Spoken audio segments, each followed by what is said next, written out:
And so now it's like just so I know where you put that. So I know what it is.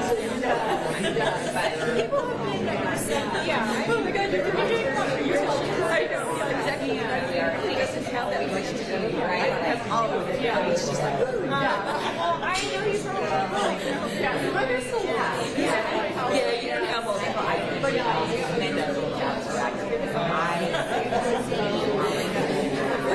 once they become adults, you just got to what I yeah, they get really excited that I still like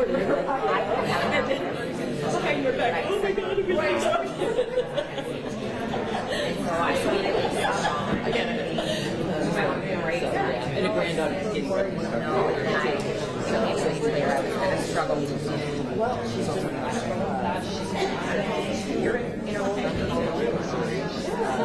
I live in I never know.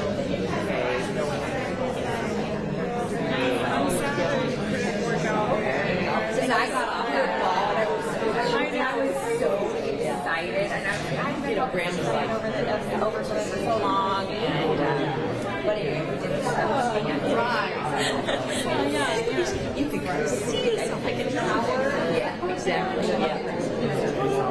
I'm just kidding. But I heard it went really well, and I know you had mentioned so like there might be some folks who would point towards the Facebook stuff. Yeah,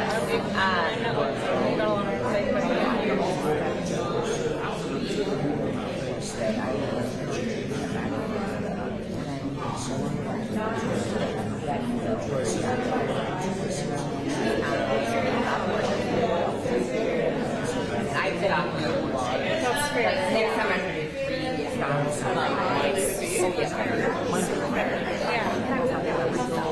scared of some shit.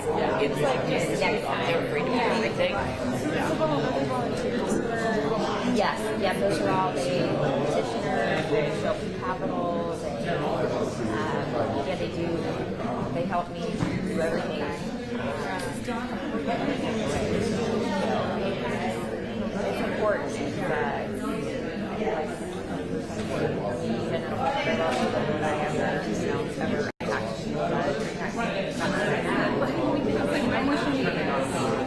I'm excited to see you.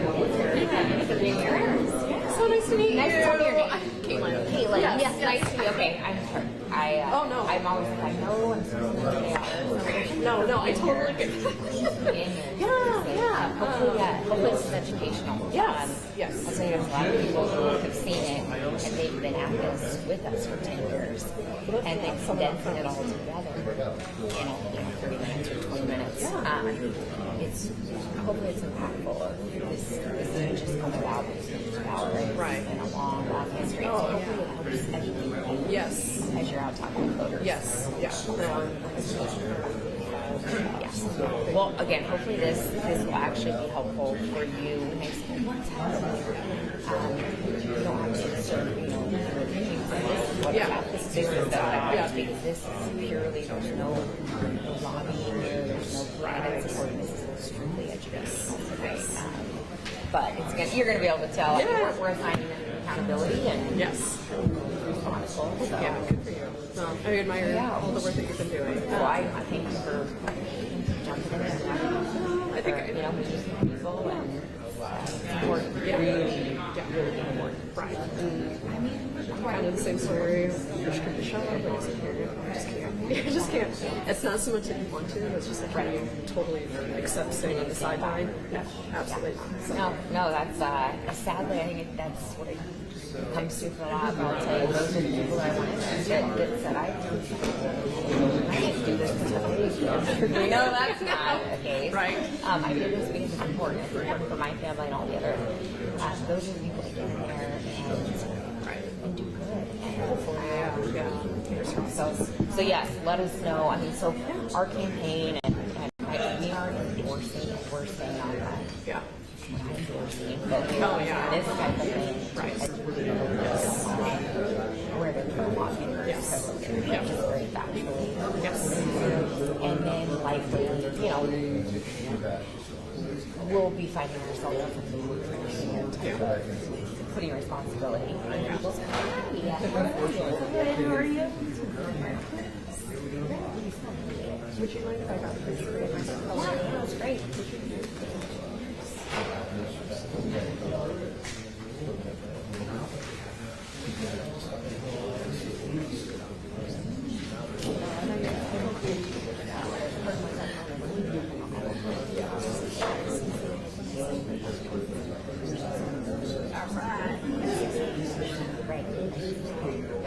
That's which is that's great.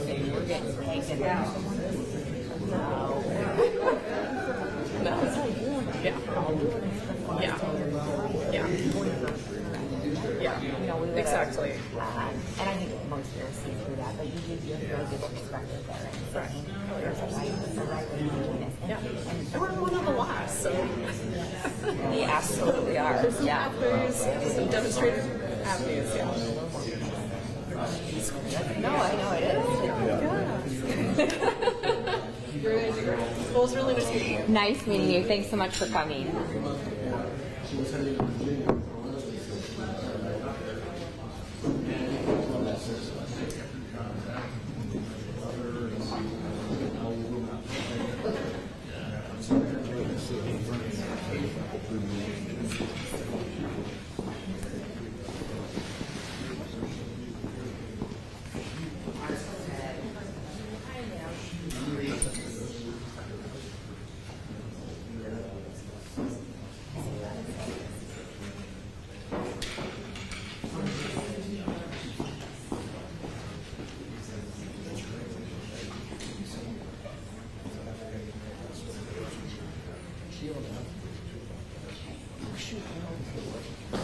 I'm so sorry, I wasn't even looking at the time. I think you're with a good group.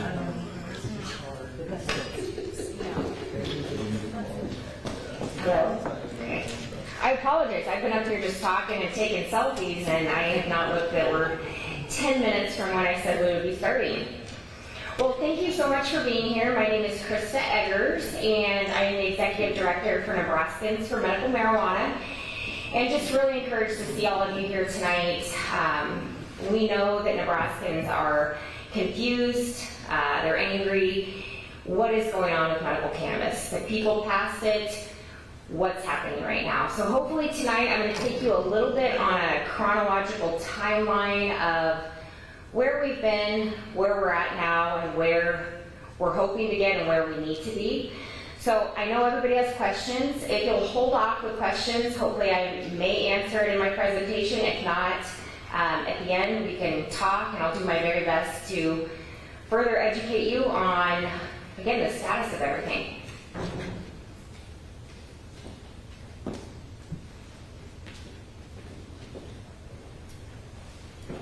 Alrighty. So who is Nebraskans for Medical Marijuana? We are a 501c4 organization. We were the same organization that helped lead the ballot initiative in 2020, 2022, and finally in 2024. Our foundation has always been about education and advocacy and furthering medical cannabis in the state of Nebraska. And as you'll hear tonight, this didn't just come about a few years ago or when we decided to pursue the ballot. This issue has been talked about for well over a decade. But when we talk about who is NMM, the people are NMM. The faces of patients, caregivers, advocates, volunteers, those of you in this room, that has always been our mission, is each and every individual on this screen, and so many of you out there have stories. And your stories over the years have left such an impact on all of us in this effort that when people ask us, why do you keep going? How do you keep going? Should you just give up? The answer is absolutely not. And the reason is because of the people that we're fighting for. And I'm going to highlight just for 1 second, my son, Colton, is the top row on your left, one over in the Gretna football uniform. And my passion in the beginning was for my own son. When he had been diagnosed with a form of epilepsy, we'd exhausted the medical treatments available with pharmaceuticals, and doctor said there's not much more we can do. As a parent, I obviously said, no, no, no. What do you mean? You're just giving up on him? And that's when I heard about medical cannabis for the very first time in my life. I said, where do I go get it? What do I do? This doctor was out of state, and he said, I can't continue this conversation because you don't live in a legal state. I said, what do I do? And they said, well, you can go back home and move to almost any state in the nation where Colton may be a candidate for cannabis treatment, or you can go back home and get it legalized. And I thought at the time, moving would be the more difficult challenge, obviously. And so I showed up at the Capitol about 6 days later, going to talk about medical cannabis and share my family story, tell them about my son. And I met a room full of people who their stories were tragically just the same as my family, which is we're here for another option, and they're not listening. And what do? We have to keep advocating. So there's several people in this room, honestly many people in this room, that I met for the very first time that January day in the Rotunda many, many years ago. So I already kind of moved into when did this start? How did medical cannabis first get brought up in Nebraska? And actually there's an individual in the room tonight, Dominic Gillen. His son Will, we talked about Will being patient zero. The Gillen family saw that patients in other states, children with seizures, had medical cannabis treatment as an option. And they said, why not here? Why not for our son Will? And so they started showing up and working with lawmakers. And as early as 2015, the first bill was brought in the legislature by Senator Tommy Garrett. And so when we talk about when did this issue start, this issue was talked about over a decade ago now. Which is absolute tragedy when you think that we're a decade farther and still where we're at. So it's always been a very grassroots effort. Parents, caregivers, advocates that have really led this mission. Year after year after year, legislative bills were drafted. Senator Tommy Garrett and then Senator Anna Wishart, Adam Moorfeld, each year taking previous feedback on why a bill would not pass and slowly trying to come up with something that was workable. Get one foot in the door with legislation to start providing the sickest of patients some type of relief. Year after year after year, we walked away with nothing. Doors shut in our faces. And so the decision was made to go to the ballot in 2020. In 2020, Nebraskans for Medical Marijuana led the ballot initiative with one constitutional initiative. It essentially gave patients the possession rights for medical cannabis, and it also allowed them the way to access their cannabis. This was the height of COVID. The world had shut down, and I want to highlight this because I think this is truly when Nebraska decided, we're done. We're done with this being something that does not happen, and we're going to show up. And they came out and they signed petitions. We wore masks. We used disposable pins. We social distanced, and people came to us. We were overwhelmingly successful. We collected 196,000 signatures on that one initiative. We were certified for the ballot, and just a couple days later, there was a lawsuit that was filed by a sheriff here in Lancaster County, Sheriff Wagner. And eventually the Supreme Court, hold that, just so we're at the end, okay? They ruled that we had violated a single subject. The issue of medical cannabis access and medical recommendation are two totally unnaturally relating subject matters. And so we went back to the drawing board and we brought more legislation in 21 and 22. And ultimately decided, again, we have to go to the ballot. The people are the way this is going to happen. So we drafted two statutory initiatives. We essentially followed what the Supreme Court dissent had said, is that you should separate these two. And we filed ballot language. We worked through 21 and 22, where we were just short of the necessary signatures, unfortunately. And so we failed to meet that threshold to be on the 2022 ballot. Came back in 23 and decided one more time we'd try to bill, walked away with nothing, and we filed the same ballot initiative language, 2 statutory initiatives for 2024. So there was 2 initiatives. If you signed a petition, there was a green one and a white one. The white one was the patient protections. That is what gives a patient the possession right to have up to 5 ounces of medical cannabis with a recommendation. And then the regulatory act, that was the green petition. And again, these were drafted because the Supreme Court told us this is how it has to be. So just hang tight on that.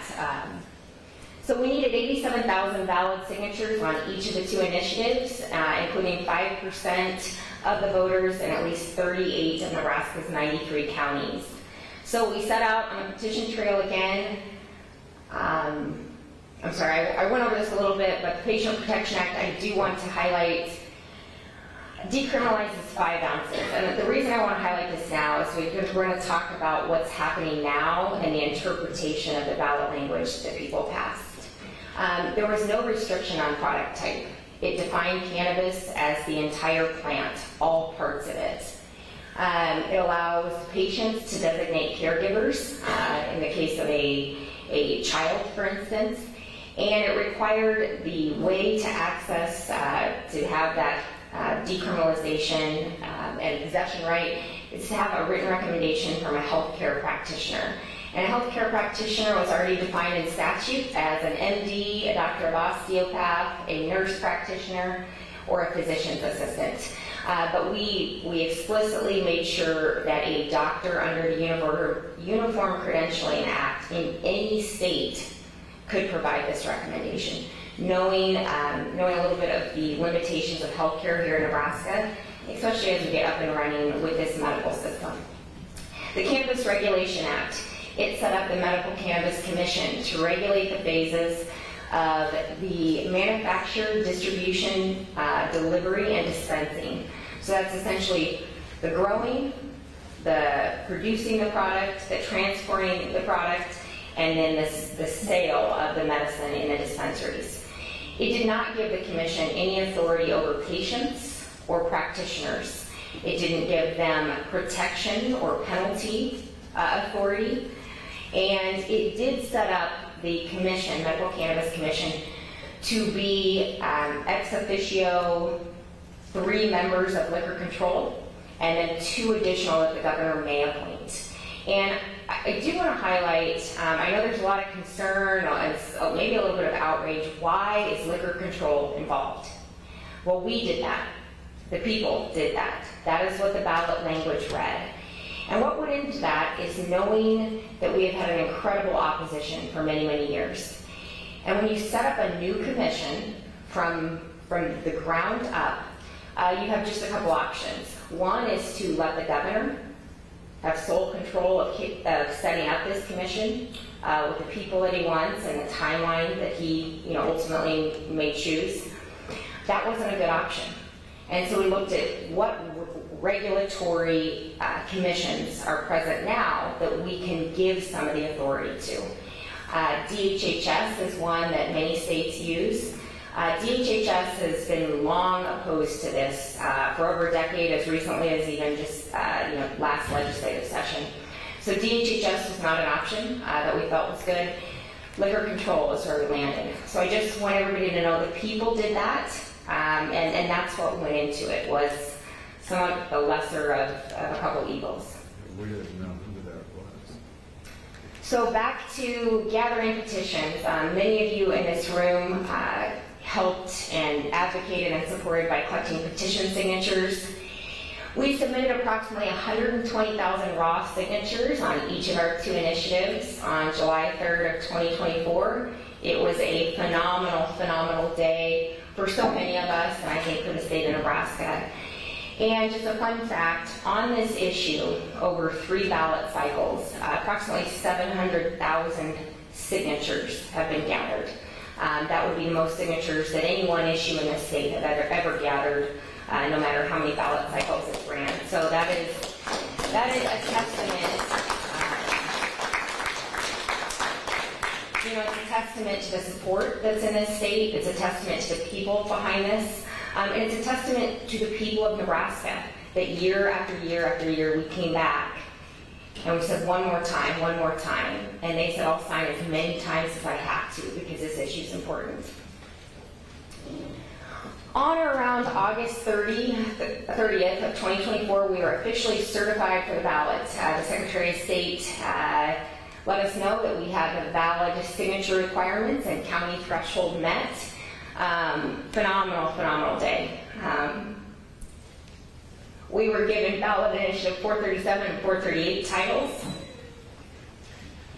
And unfortunately, about the same day is when our legal challenges started coming in. The first legal challenge, and I really put this up there, not for me to read line by line, but to show you that this wasn't just a single legal challenge, that the legal challenges have been continuous since September 12th, 2024, and we are still in the midst of them.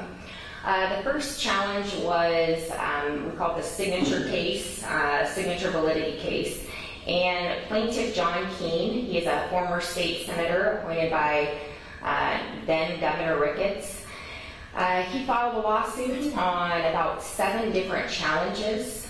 Ultimately, the Secretary of State, the Attorney General, so the state and plaintiff John Keene, there were cross claims filed, and essentially you saw the enjoyment of the state of Nebraska, John Keene, against ballot sponsors or medical marijuana.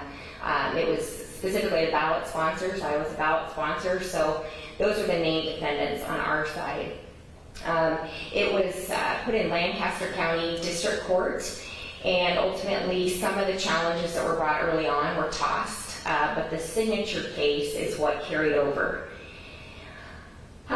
We went to a 5-day trial leading up to the day before the election. After that trial, the basis was to say that we had not met the threshold of signatures because there were all these invalid signatures. So what the courts are weighing in on is, did medical cannabis initiatives 437 to 438 have enough signatures, or did the Secretary of State and the election commissioners get it wrong? We ended oral arguments or closing arguments on November 4th, and then November 5th came. And there was a last minute attempt to stop the vote count of the election. The judge did not allow that, so the votes were cast, the votes were counted, and it was one of the best days for those of us who have been in this for so long. That's my son Colton and I as we are casting our vote. And it wasn't just a small, simple mandate from voters, it was overwhelming. 71% of people statewide voted for 437, and just under that at 67% came for 438. So overwhelmingly, this passed in Nebraska. And I think what's even more telling and important for the conversations that we're having today is that every single legislative district passed 437. And what that means is that every state senator there in Lincoln, when they represent their constituents voted for this. Their constituents had them vote for that? The constituents supported this on the ballot. So as lawmakers, we expect or as constituents, we expect our lawmakers to represent us. We put them there to work for us, essentially. So every lawmaker at the Capitol should be representing their constituents. On the 26th of November, we finally got the decision in the district court where the judge said, State of Nebraska and Plaintiff John Keene, you did not meet your burden. These 2 initiatives were legally on the ballot with a valid number of signatures. If you're ever interested in some fun legal reading, Judge Schuzenstrong's ruling is very, very interesting and really sheds light on what all went into the case. All the different facets, the numerous witnesses, the experts that testified. It is some fascinating reading if you're into that. They, of course, filed an appeal right away. That appeal at the district level was tossed. Ultimately, was taken to the Supreme Court on an appeal. But before we could get there, on December 10th, a second lawsuit was filed. This lawsuit was on federal preemption, and it was also filed by plaintiff John Keene. But in the meantime, the governor on December 12th of 24 did sign both of our initiatives into law. Why I want to highlight this is I know we talked to a lot of people that say, well, didn't they got rid of it, or they didn't sign it into law, or it's not law. 437 and 438 are in law. They are statutes in Nebraska. And so what that I'm going to ask you just to hold on to your questions. I promise I want to take them, but just hold on to them. 437 is law today. An individual with a written recommendation from a healthcare practitioner in any state has possession rights to use medical cannabis in any form up to 5 ounces. That is legal today in Nebraska. Unfortunately, there is no way to get it. And so that's what we're going to talk about is the implementation phase. Back to just quickly the legal challenge. They continue and they continue and they continue. Where we are today, the statutes are in law. The courts have not overturned them.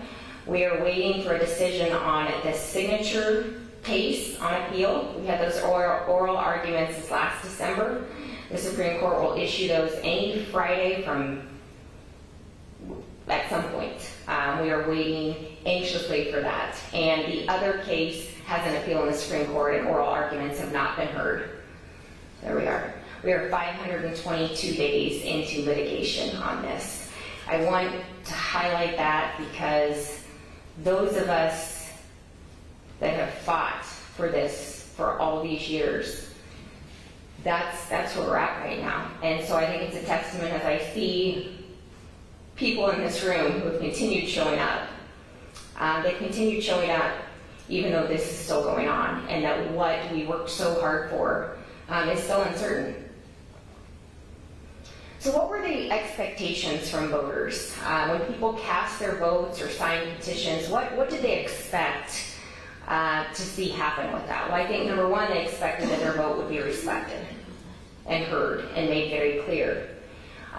They voted to have access to whole plant, all parts of the plant, not what a governor or a commission or someone else decides is best. They wanted the decision to be between the patient and the doctor, not between the commission, not between whoever the commission decides is a good doctor and who's a bad doctor, the patient and their practitioner. They voted to be able to have up to 5 ounces of cannabis in any form, as long as their recommendation from their physician allowed for that. And I truly believe that voters expected that the commission would follow the mandate of the voters and uphold a program as passed by voters, what is currently in law. So shifting from we passed on the ballot, now what happens? Because again, 437 is legal, but we're not done because patients have to have access in the state. Without access, we don't have a program, we don't have relief for people. And so in an attempt to help the implementation, as you saw happen with gambling, the people passed gambling, and then the legislature came in and created framework, created regulations to give to a commission and then took it and regulated it. Well, we thought that's what should happen here. But what we were met with was considerable opposition. Senator Ben Hansen of Blair introduced LB 677. It was not a perfect bill, but it was a bill that represented what Nebraskans passed at the ballot box. It represented a program that would be workable and accessible, compassionate, affordable, safe, regulated. That's what went into 677. But unfortunately, what we were met with was opposition after opposition at all different levels. And ultimately, that bill was filibustered and failed to move forward. You'll see at the top, we saw opposition from our Attorney General, Mike Hilgers, leading a press conference with 52 sheriffs around the state that signed on, saying this is a bad bill, do not pass this, lawmakers stand down. There you see us in the midst of saying this is what voters demand. And honestly, one of the boldest attempts in opposition was when former governor, now U.S. Senate, Pete Ricketts, co-authored a public opinion or opinion ed piece in the Omaha World Herald days before the vote. And in it, he told lawmakers to stand down and do not vote for this. So without that, we moved forward in the commission being formed. And the history of the commission is right over here, from the left moving to the right. We saw the first 3 individuals as current liquor control. They are who made up the Cannabis Commission by default. We, in May of last year, saw that Harry Hoke, one of the liquor control commissioners, went to be reappointed, and the governor asked him to pull his reappointment because he was looking for someone that had more cannabis experience. The next was we saw 2 women, Dr. Monica Oldenburg and Laurel Muting, who the governor appointed to the Cannabis Commission. And the reason it's important to talk about them is because these 2 individuals have led the opposition on medical cannabis as long as any of us have been involved. They have been testifying on the other side of the issue and made it very, very clear that their goal is to make sure medical cannabis is never in our state. All of the public feedback at the appointment hearings was asking to not appoint these people. The best representation or way to say it is we saw this as putting the arsonist in charge of the fire department. And yet that is what the committee pushed forward, that is what the legislature then appointed. And so Laurel Muting and Dr. Monica Oldenburg were the 2 medical cannabis commissioners. We later saw that the 2 other liquor control commissioners were asked to resign at request of the governor, so we lost them. Judge Coffey is currently on the Liquor Control Commission. Basically everybody's on the Liquor Control Commission that doesn't have an X through their face, but what you will see is that down here, just 2 weeks ago, one of the 2 women on medical cannabis also stepped down. I say all of this to tell you that things are not going well. Never did we think that when we wrote our ballot language and gave it to this commission, allowed for 2 new appointments, that we would see our governor, who every step of the way has stood in the way to progress on this, would have all 5 appointments on this commission. I don't think that was what voters expected. That was not their expectation to see this program roll out. I can tell you that all 99% of the public feedback on what this commission is doing, their rules and regulations, the way they're handling the licensing, the way they run the meetings, has been negative. I believe there's been 2 positive comments in hundreds, probably over 1,000 comments. So again, the people put them in this position. They answer to the people, essentially. The people are saying, no, this is not what we want. We aren't going to accept that. But what we see is them moving forward. So the proposed rules and regulations right now, they are currently emergency. It is that they had to come up with something. And when they started drafting the rules and regulations, we clearly saw some issues. Again, we've talked about what the voters passed here on the left. And then we look at what their rules and regulations allow, what they have said they believe the voters intended and what's in ballot statute today.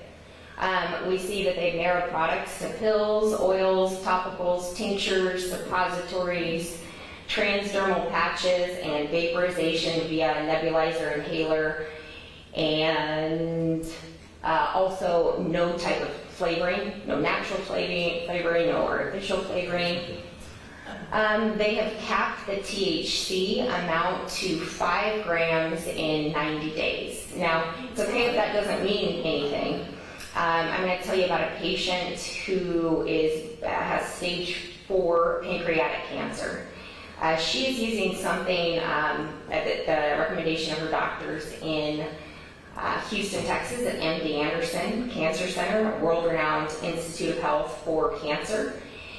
And so we have a patient who desperately needs cannabis. And I think everybody in this room, and honestly I think that any person would admit that someone dying of cancer deserves to use cannabis to alleviate, lessen, do something in their final days. And so we have a patient that deserves access. But in fact, she will never have access under the state's program. She needs to smoke cannabis. She cannot keep anything down. Suppositories do not work either because she is at that point where nothing can go up and be effective for her either. She needs to smoke it. She also needs high potency THC. Rick Simpson oil is a high THC form of cannabis. Many people have said it actually has the potential to cure cannabis. She, under the current rules and regulations, would have the adequate amount of medicine if she could get it in flower form for about 8 days.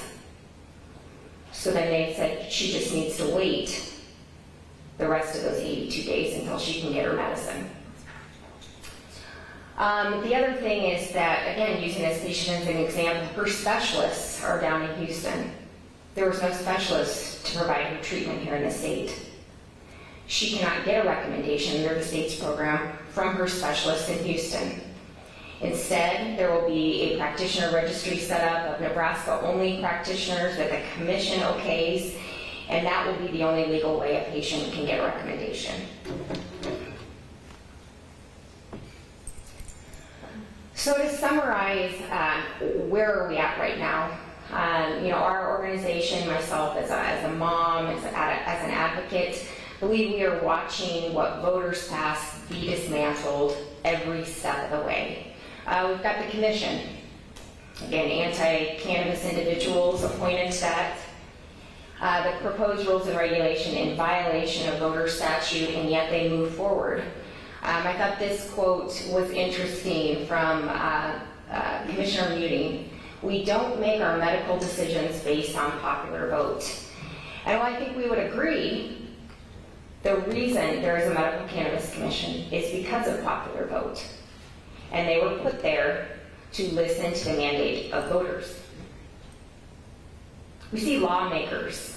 They were told to stand down last legislative session when a good faith effort was put to try and put regulations in place that did adhere to ballot statute.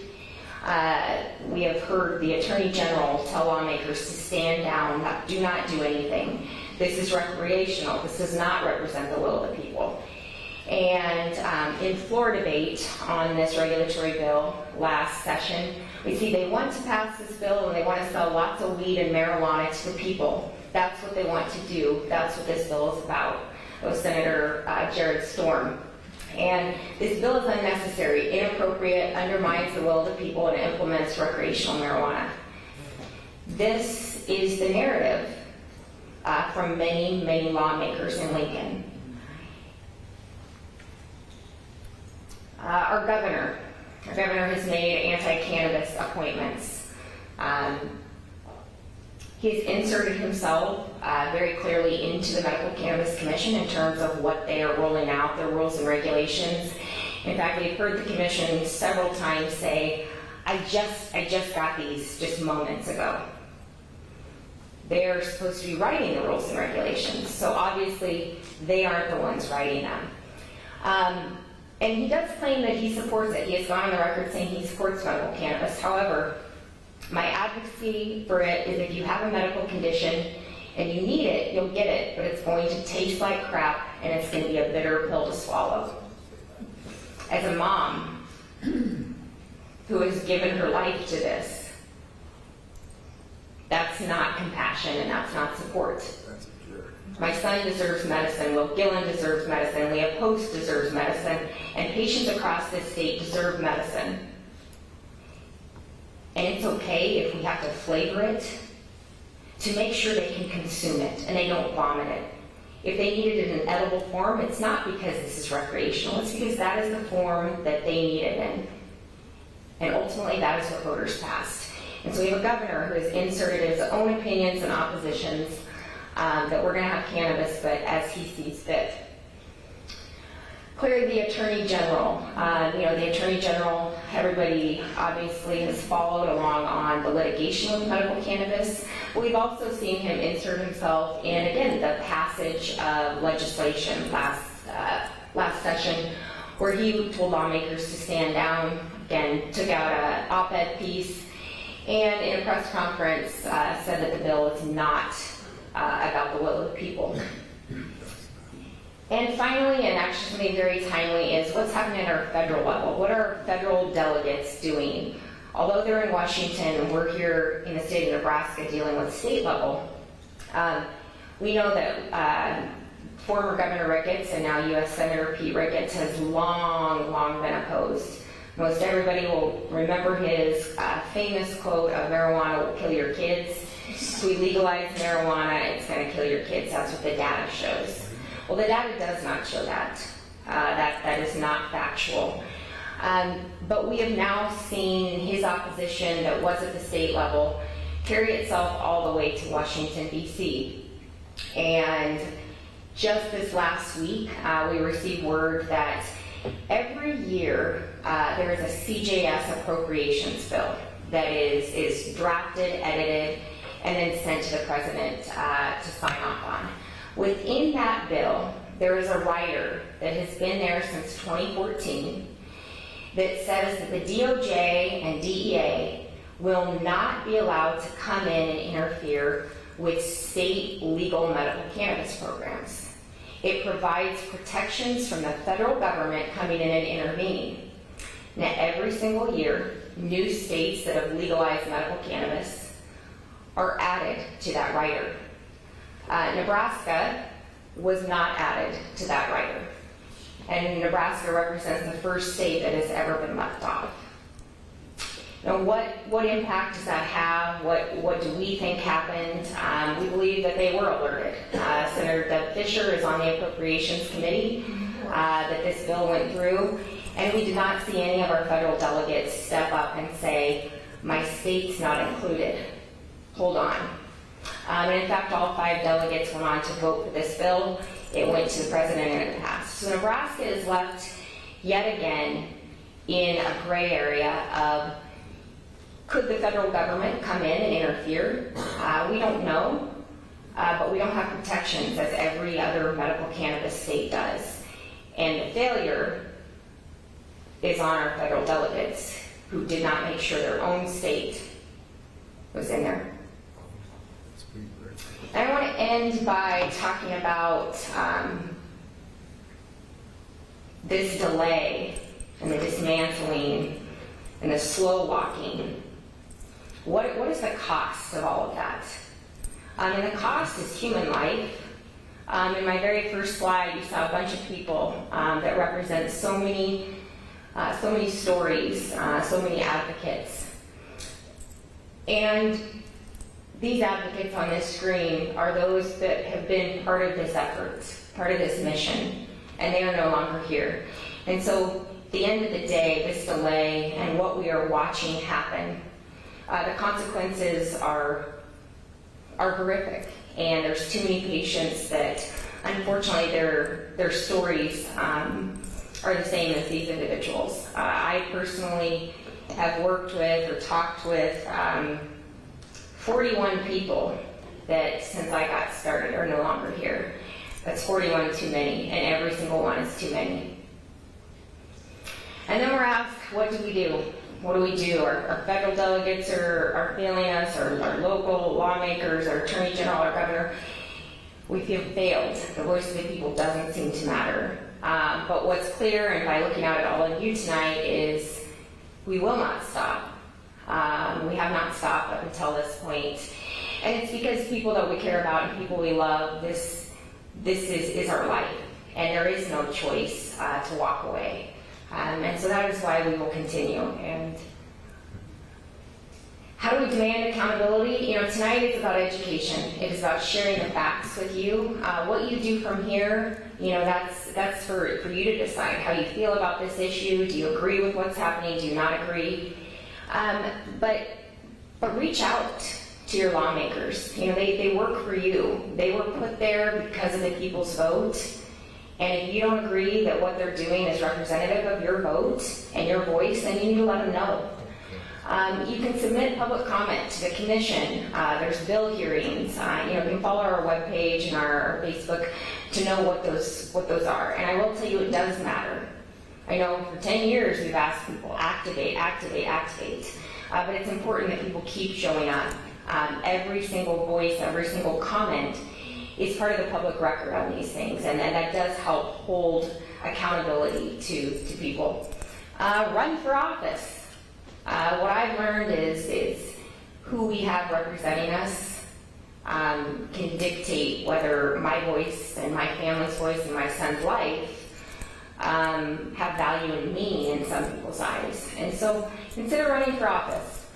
And in the end, the takeaway is make sure that the issues that you care about, whether it's this issue or other issues, that the people that you're electing in office, when you check that box, make sure that they're going to represent you when they get to the Capitol, when they get to Washington, D.C., because you never know when something in your life, like mine, like Dominic Gillen, Leah Post, that something will be a life or death issue.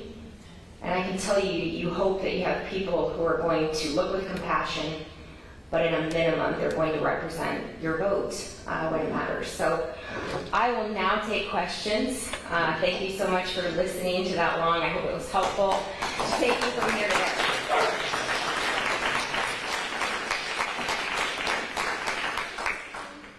Yeah. Okay, two quick questions. One is, who are all the senators that aren't voting with us? Will we, on that little sheet of paper that you gave us, will that show that in that little corner? Yes, so there's 2 QR codes, and if you don't do QR codes, stick around and one of us can help. I should write it out. But one has Finding Your Senator, and probably in this room there's multiple people represented just because of how big Lincoln is. And then in the other QR code, it talks about the vote on 677.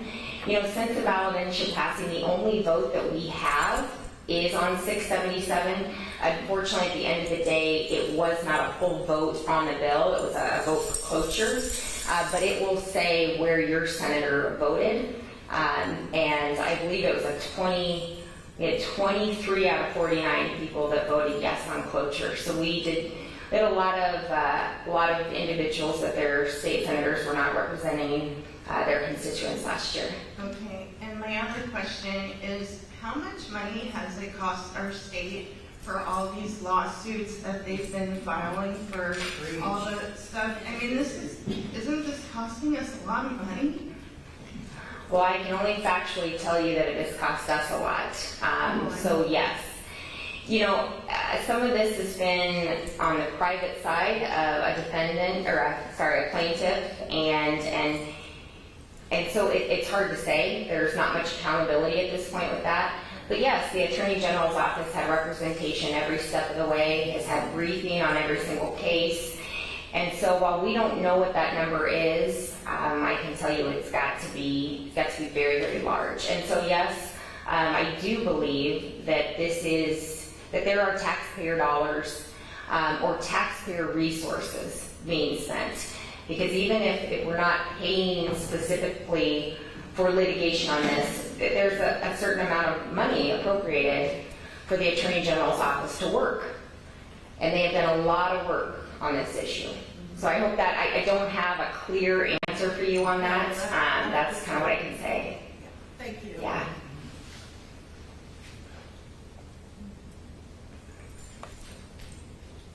Well, if you have other questions, What's it gonna take what's it going to take? to get it done?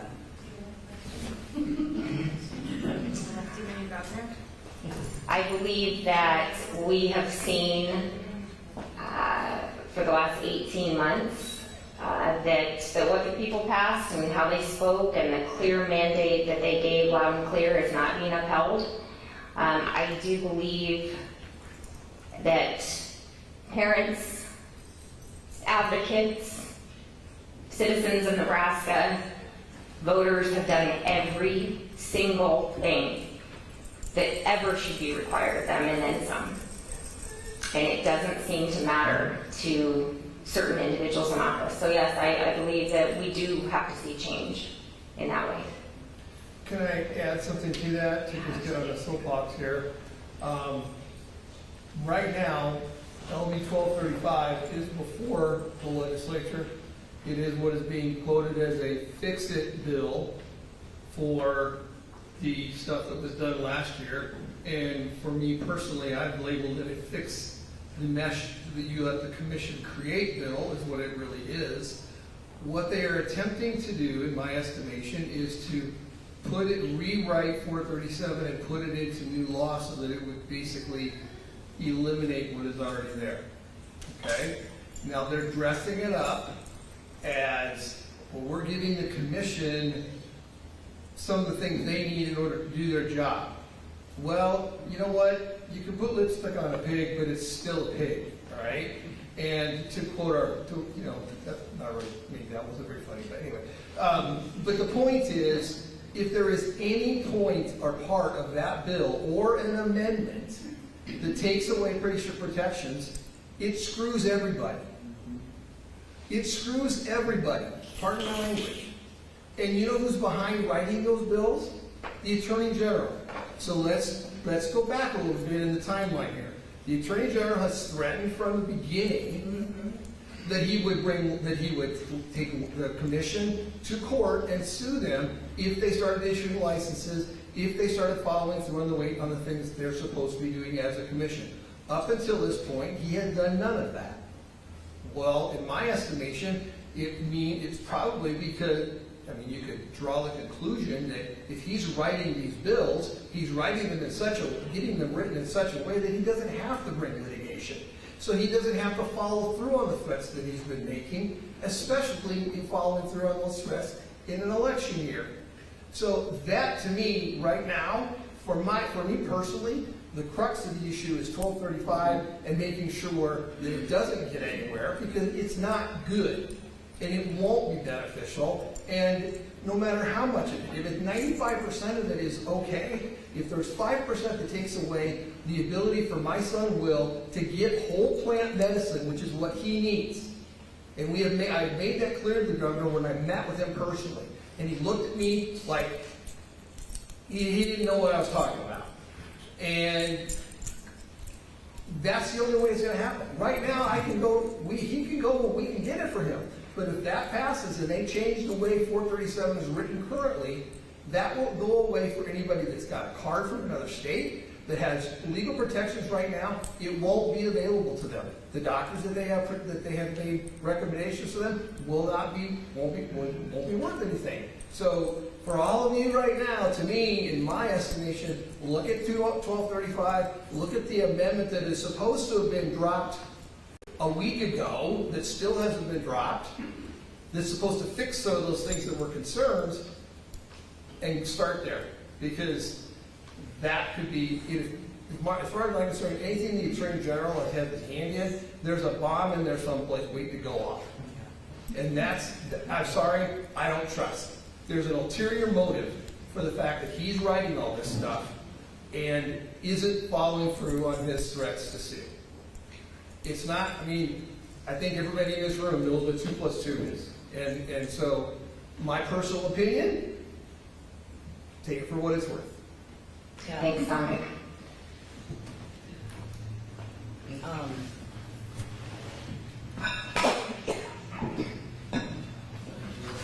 I'm Leah Post. I am a medical cannabis patient here in this state. I have a medical cannabis card from both the state of Missouri and from South Dakota. At this time, I believe that I can possess up to 5 ounces of medical cannabis. Is that correct in my assumption? That's correct. Under 437, you absolutely can possess that.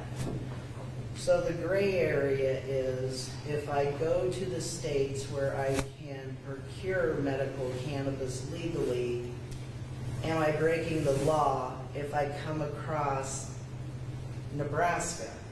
Or is it just if I straddle the line? So I want the record to read that I am not an attorney. No. I am giving my best jab at education. We don't know what will happen if a patient is pulled over and they have medical cannabis, 5 ounces or under, in whatever form. They have gotten it from somewhere else because obviously they cannot access it here. But as long as they have their written recommendation signed by a doctor, again, an MD, a DO, nurse practitioner, or physician's assistant, and that doctor is licensed on the Universal Credentialing Act, it doesn't matter what state. Your recommendation may look different than somebody else's, but you have those possession rights. You should not be a criminal. But we do not know what is happening. We know that law enforcement hasn't been given any guidance. They don't know what's happening. We don't know, are they going to take your medicine? Are they going to arrest you? And the unfortunate reality is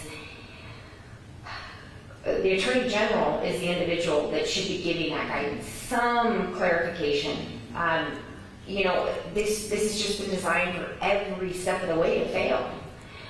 So we can't tell you, but you do have possession rights under 437. You have since the governor signed it into law on the 12th of December. We know that patients have been getting medical cards from Missouri. There are some states, South Dakota, that is where patients are going. At the end of the day, that's not good enough. Because not everybody can go to Missouri or go to South Dakota. Nobody should have to go outside of their own state if their medical practitioners are here. But at the same time, if a doctor is treating you in Houston, Texas, and that's your specialist, or as my son in Minnesota, our ballot language gave you the right to go to that doctor and get your recommendation. And that is what law is today. We don't know what that law looks like. The commission obviously is writing a completely different law. But 437, as long as a bill like Dominic highlighted does not pass, 437 will exist forever, as long as they don't come in and overturn it. But 437 exists, and then the commission and what they do is over here. The best thing would have been for it to be one, but that is not the reality of our state right now. Hey, my name is Brett Ullman. Thank you for taking my question. And I'm just trying to organize my thoughts in my head, a lot of stuff that we went over here. And I was going to ask about Legislative Bill 1235 and your view on that, and just even that overall concept that these regulatory bills are being drafted up right now. I mean, is it correct from what I gathered before? I mean, you gathered all the signatures were gathered, and that litigation is filed, as you guys are wrapped up. It's been 500 days or so wrapped up, and the day before 437 and 438 are passed. Is that correct? Is that what you mentioned earlier? The lines up of those days being right back to back. Is that? Yeah, there was. We ended trial, then the people voted, and then we got a ruling, and then the ballot initiatives were put into place and acted by the governor, and more litigation was filed. Okay, so just ask you your overall thoughts on 1235 and your overall concept that, further regulation is being drafted. On top of this, it's been said that, it could almost gut the entire, Medical Cannabis Protection, Patient Protection Act. And if that's what, I've seen that. Yeah. So I can speak to what we believe from the policy standpoint is in 1235, and then if other people want to chime in, but I'm going to stick to the policy points. 1235 was a bill brought by the General Affairs Committee this legislative session as a cleanup bill, a bill to give the Medical Cannabis Commission funding. We could not appropriate funds in our ballot language, so that was a step that the legislature needed to come in and do, something we tried to do last year. There are certain things outside of the authority that they have, such as testing. They have no authority over testing right now. They don't have seed to sale tracking. There's things that a good medical system need that the commission does not have the authority to do. So a bill to clean things up, made sense. From our deep dive into the bill, there were things in there that changed Statute 437, and there is absolutely no need under any circumstance to change anything with 437. 437 exists separately, and the commission and all the regulation is housed in 438. So I'm going to let someone else speak to their interpretations of that bill. Again, because I'm here to educate on just the factual basis. But yes, 1238 is currently in the process of trying to move through general affairs. We saw a huge amount of opposition come for that bill when there was a bill hearing, and don't really know what the status of things are. Where do things stand with the Native American tribe that has legalized medical marijuana? So the last time that we heard from the tribe was actually a hearing on a bill, and they are intending to move forward. The Omaha tribe saw the need for access in the state. What they saw is that the state's program is slowly just whittling this to nothing. We have concerns of access, affordability. Will there even be doctors in the program? Will the commission allow good doctors to be part of the program? If we don't have practitioners, we don't have patients. If we don't have patients, there's no need for practitioners. And if all of that falls away, there is no sustainable industry to provide medicine. And so every side of it right now, we are seeing, I would say, an A++ job done to dismantle, install, and try to whittle down to nothing or something that does not function. So back to the tribe, they saw the need that voters spoke overwhelmingly, but yet there's no access. We're 18 months in, there's no access. I know that the commission themselves and some of the conversations is maybe plants go in the ground at the end of this year. I do not anticipate that sounds like what can happen. So we're talking about that medicine may not even start growing until next year. And so the tribe came in and said, we want to help Nebraska patients. 437 exists. A person can possess it. And the one thing the state is standing in the way of is actually giving them a way to access it. And so they're moving forward on that. I can't tell you specifically where they're at in that process, but I know they put a commission together. They formalized some rules and regulations. It sounds like they have a very good, strong program, a lot of safety, which we are 100% supportive of testing, product safety, child-proof packaging, making sure this stays a medicine, but in the way that the voters passed, which is all forms. And so our understanding is they intend to sell to Nebraskans, and Nebraskans will have their protections under 437. They also came in opposed to 1235 because I think they also see the writing on the wall that if something happens to 437, it impacts the tribe's position and what they want to be able to do. Maybe that's a way to get it. Have those guys grow it, and then we buy it, and then have them supply it, and they can grow it. They can look at it. It's not that. Helps the Easter part of the state, but everybody else is, a lot of that's the case. That's the sad part. One thing I didn't mention was where the status is of licenses within the commission. So when the commission was formed, the first thing that they did was create these rules and regulations. The rules and regulations were overwhelmingly about things that deal with patients and practitioners, when in reality the focus was supposed to be on the manufacturing, distribution, dispensing, and delivery. I think I got that wrong, I shouldn't, but the industry side of how a patient will get their medicine. And I know she's laughing because we said that 100,000, 200,000 times. I should know that ballot language, but I think I've tried to block it out a little. But the industry side of things is what the 438 has the authority over.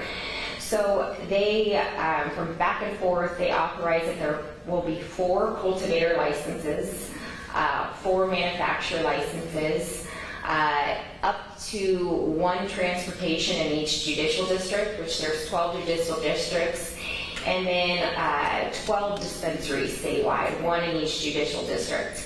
The reality of 12 dispensaries is that there are patients in the western part of the state who may have to travel several hours to get to a dispensary, and the reality of people maybe more here in the metro areas is there will be 1 dispensary for thousands and thousands of people. What we have heard from the industry in terms of their concerns is 4 cultivators are capped at 1,250 flowering plants. Most states do not have caps on how many plants that can be grown.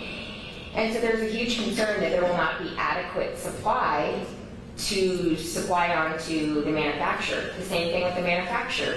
There's 4 manufacturers statewide. These products that are allowed, pills, oils, tinctures, suppositories, transdermal patches, those are all heavily manufactured products. A lot goes into that. It's very expensive. And then ultimately the concern of a very delicate system. If anything fails along the way, will we actually have medicine on the shelves for patients? When patients get their recommendation and they show up, will it be there? And if it's there, can they afford it? Because what we know is when you overly restrict a program like this, the costs, it does not work well. Just like when you have a wide open program, right? So there's a balance, but there is huge concern from the industry on this is not a sustainable industry. This is not an industry that is going to be inexpensive to jump into, and likely is not going to be a very profitable industry given the current rules and regulations that are in place.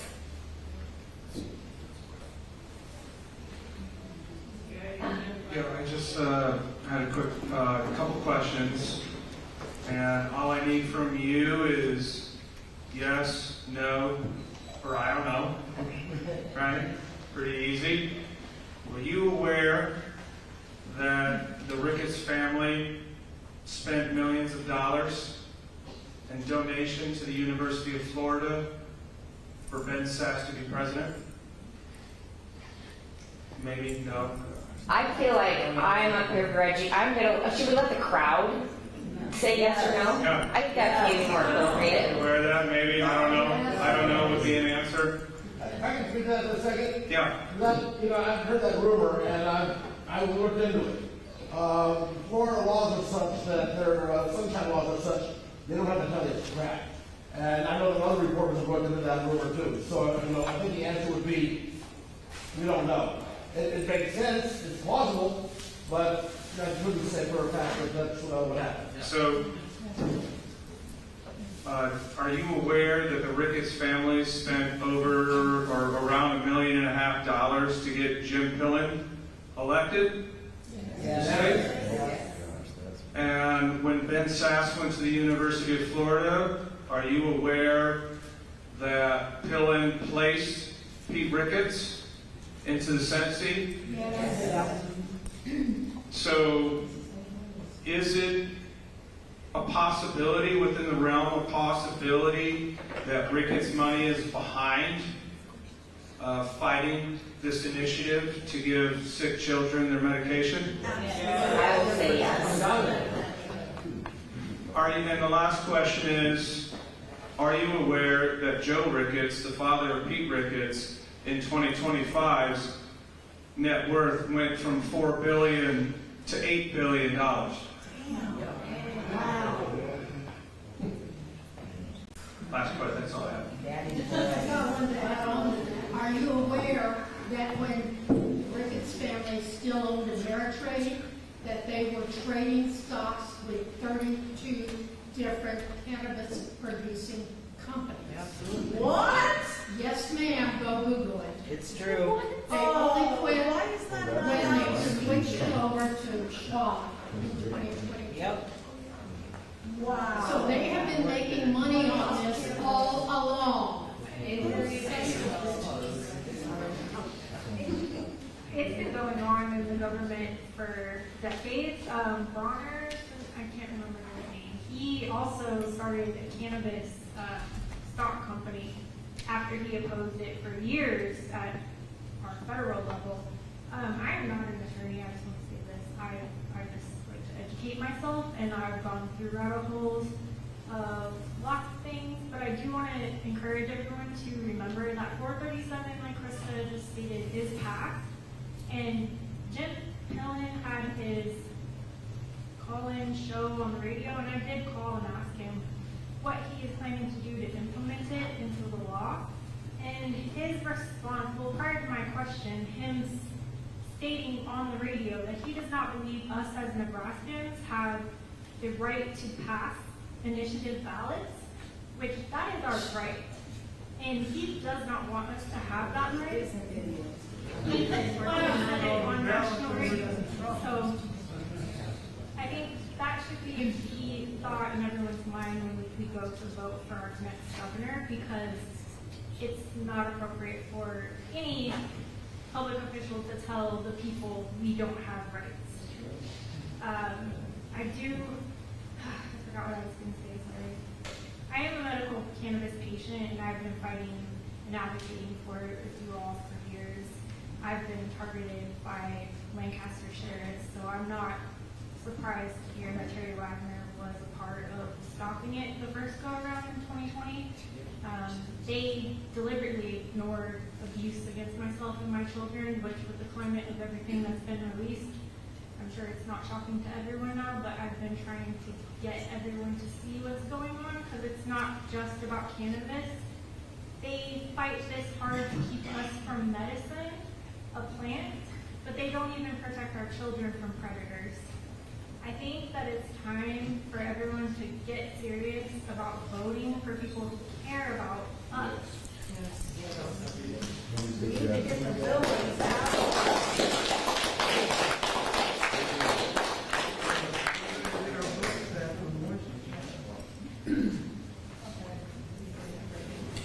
Thank you. Hi, I'm Hattie Penzing Brooks, and I was just wanted to thank you, Krista, for your ongoing determination. And I really didn't know a lot about this until like 2016, my first couple of years in the legislature, and that's when I first met you. I'm not sure what year it was when you first brought it. Was it 15 or 16? A little bit later, but again, there's some in this room that they were there in the early years that you were. And it's just so. I think I was not very bright about the whole thing and did not realize what's going on. We unfortunately, I was vice chair of the Judiciary Committee. We put the issue about medical marijuana at the very end of the day because that's where most of the controversial bills go.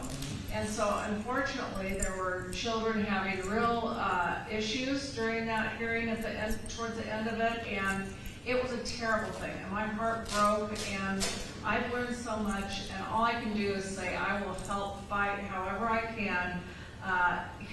This is talking about putting a medicine into a doctor's kit, and for people to say, oh, this is too dangerous, I mean, opioids are much more dangerous. And we have morphine is more dangerous. I mean, there are drugs that are legal that are being used according to how they need to be used. And the same thing can happen here. And I really admire your tenacity, your determination, It's been a horrible battle, and I'm sorry about that, but we will continue to fight with you, and you stay strong. Thank you.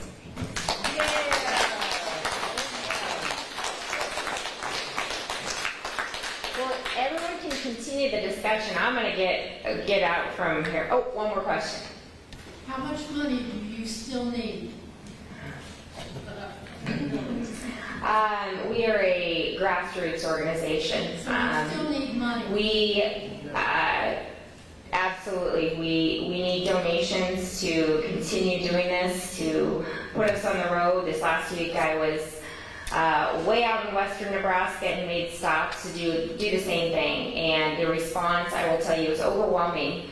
People are very upset. People are not sure what's happening, and as we look to as advocates and Nebraskans for medical marijuana, our next mission, or how do we pivot? What do we do in the waiting while all this is getting worked out? Well, we know we've got to pivot to making sure good people get elected.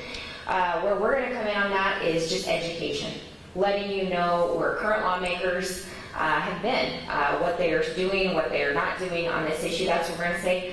But yes, every single penny that comes in, it puts our website up there. It helps send a text. It all comes back to this effort. And I can tell you that's how it's always been from day one. Is I see, I'll never forget. In 2022, we had lost all funding. We had no money. And a lot of people, probably more than not, said, let's just be done. Let's walk away. We're never going to get the signatures.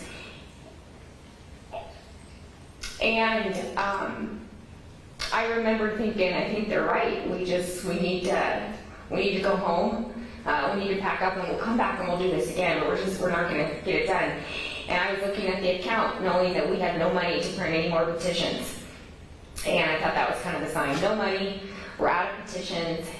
And I remember I got a call that night from somebody in Arthur County, and they wanted petitions, and they wanted to know if they could get them the next day. And so I made some calls, and I found, one petition here, one, anyway, and I saw everybody join together, and I had those petitions, at 3 in the morning to take it overnight to Arthur County. And I got home and thought, okay, I think now we are done. And then I saw a donation, and it was $25, and then it was, 2024, and slowly, we were not successful in 2022, but because of grassroots supports, because of Nebraskans, we got really, really close. And then we came back in 24 and were successful. So it's a long way to tell you that yes, we need funds to keep doing what we're doing. And I think what we're doing is very important. How do we make a donation? You can go to NMM, Nebraska Medical Marijuana, 2024.org/donate. On your little form that you have, there's a QR code, so if you want to be fancy and just scan it, all of that comes directly to us. You can write a check, but everything goes right back into helping us do this, printing those papers today. Krista, we got one more question. Yeah. Okay, so yesterday I showed up.